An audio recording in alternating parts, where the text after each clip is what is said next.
여러분 반갑습니다. 생각이 자라는 국어학습, 오늘은 문학 영역 중에서 문학 작품의 재구성에 대해 알아보도록 하겠습니다. 이번 학습의 핵심 내용은 다음과 같습니다. 재구성된 내용을 원작과 비교하고 변화 양상을 파악하며 감상할 수 있다. 어려운 단어가 등장하고 있습니다. 바로 원작과 재구성된 내용인데요. 여러분들 중에 얼마 전에 개봉했던 신과 함께 보신 적 있나요? 영화 신과 함께는 사실 웹툰을 기반으로 한 재구성된 내용이죠.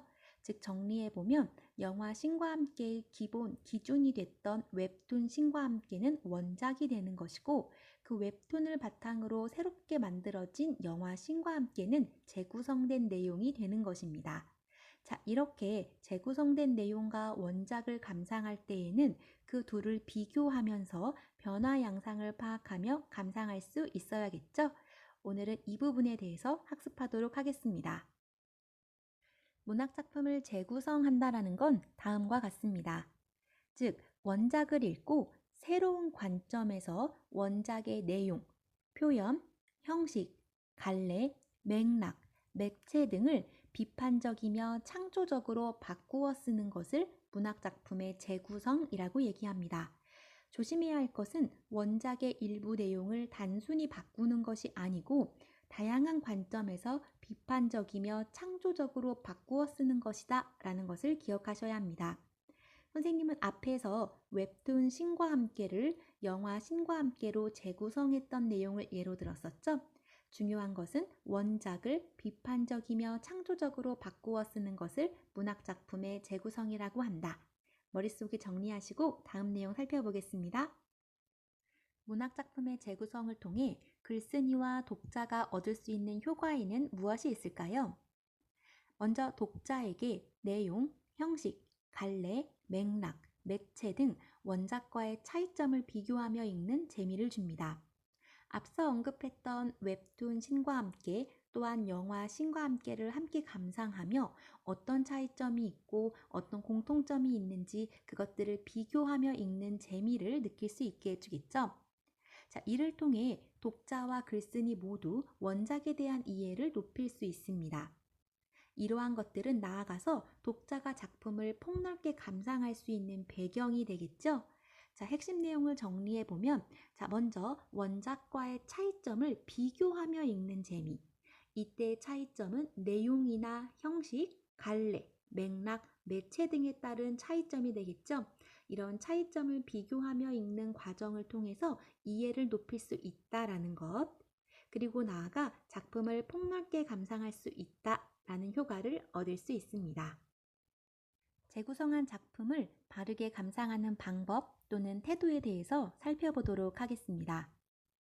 먼저 문학작품의 재구성은 앞서 언급했다시피 단순히 원작의 일부를 변형하는 것이 아닙니다. 흔히 문학작품을 재구성한 작품의 가치를 낮게 평가하는 경우가 있습니다. 그런 경우는 재구성된 문학작품은 그냥 원작을 조금 바꾼 거 아닌가요? 라는 잘못된 생각에서 기인한 것이겠죠. 그렇지만 문학작품을 재구성한다는 것은 단순한 일부 변형이 아니라 또 하나의 작품을 창조하는 것임을 이해해야 합니다.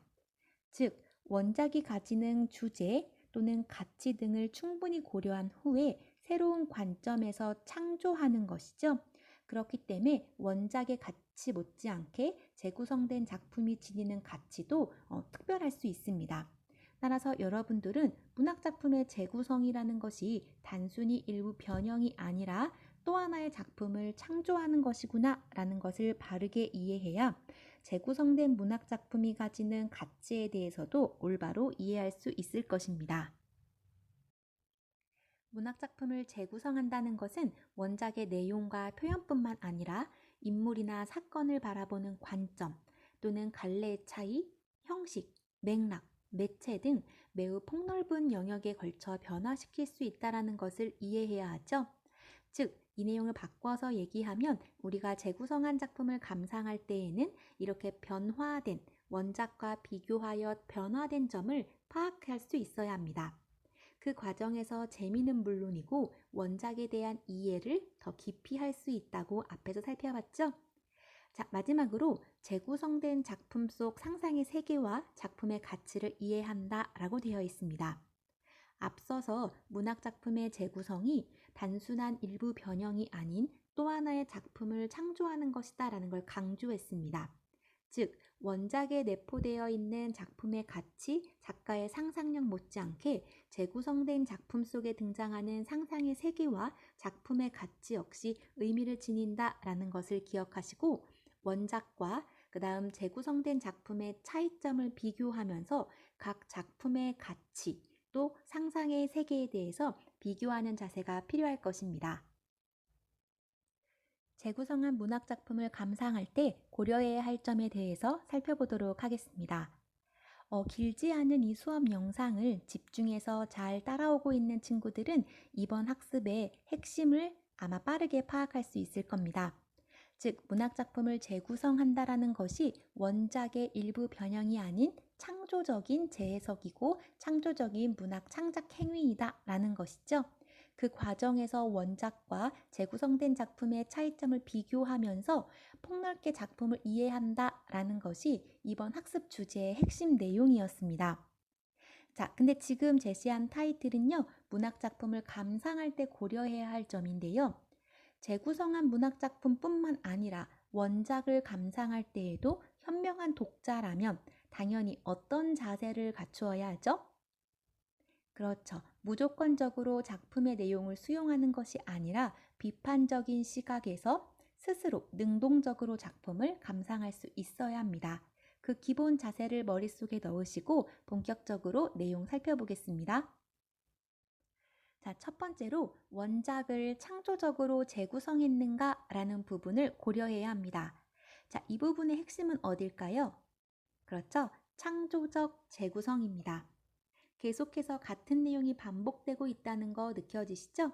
즉, 문학작품을 재구성한다라는 것은 단순한 모방이 아니라 원작을 새로운 관점에서 창조적으로 재구성하는 것이구나 라는 핵심 내용을 머릿속에 기억하고 계셔야 합니다. 여러분, 지금 이 학습 자료에는 언급하고 있지 않지만 이 첫 번째 내용 이전에 반드시 나와야 하는 기본적인 내용 뭐가 있을까요? 선생님 개인적인 생각으로는 이렇게 비교하면서 올바르게 재구성된 작품을 감상하려면 원작을 알고 있어야겠죠. 즉, 여러분들이 평소에 다양한 문학작품 아니면 다양한 장르의 내용들을 충분히 생활 속에서 습득하고 있어야 한다는 것이 기본인 것 같아요.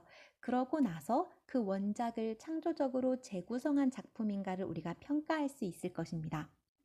자, 두 번째로는 재구성된 문학작품이 하나의 작품으로서 앞에서 얘기했던 것과 일맥상통하는 거죠. 단순한 모방이 아닌 새롭게 창작된 하나의 작품으로서 감동과 즐거움을 주는지 고려하면서 재구성한 작품을 감상해야 할 것입니다.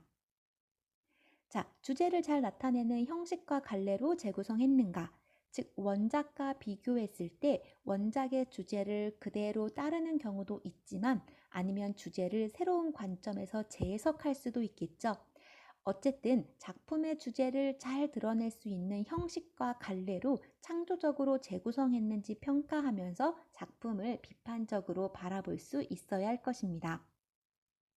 자, 원작의 가치를 비판적으로 수용하고 재구성했는가?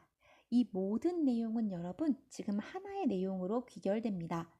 즉, 재구성한 작품이라 할지라도 원작을 바탕으로 창조적으로 재구성한 하나의 작품이며 자, 나름의 가치와 즐거움 또는 주제의식을 담고 있어야 한다라는 것입니다. 원작의 내용을 단순히 모방한 것이 아니고 원작의 가치를 충분히 받아들이고 있되 비판적으로 수용하여 창조적으로 재구성하고 있는가? 이러한 관점으로 재구성한 작품을 바라보아야지 우리는 원작뿐만 아니라 재구성한 문학작품의 올바른 가치에 대해서도 이해할 수 있을 것입니다. 지금까지 문학작품의 재구성에 대해서 학습했습니다. 문학작품의 재구성이 무엇인지, 또한 재구성된 문학작품을 감상할 때 지녀야 할 태도 및 고려해야 할 점이 무엇인지 등을 학습했죠. 여러분, 10분 동안의 학습 내용 중 여러분들 기억에 남는 단어나 문장이 있나요? 그런 것들이 남아 있어야 이 학습 시간을 알차게 사용했다고 할 수 있겠죠. 선생님은 이번 학습을 통해 강조했던 내용이 있었습니다. 첫 번째, 문학작품을 재구성한다라는 것은 원작의 내용을 단순하게 변형하는 것이 아니라 새로운 관점으로 내용, 표현, 맥락, 매체 등 다양한 분야를 창조적으로 창작하는 것이다를 강조했습니다.